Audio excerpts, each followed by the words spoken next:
it's Dawn with LSW Lighting, and I'm back again to talk to you about another awesome product from Genlyte Solutions and Day-Brite CFI.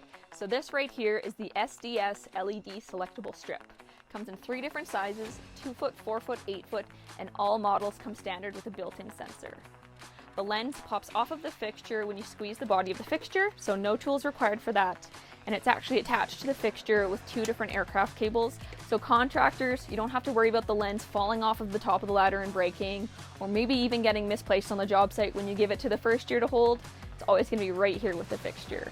Under the lens, I have 2 different selectable switches. So one is for color temperature. Right now it's on warm, here's cool, and here's coolest.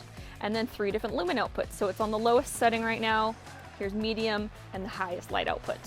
If you wanted to see a sample in person or learn even more about the SDS LED Selectable Strip, reach out to your closest LSW rep.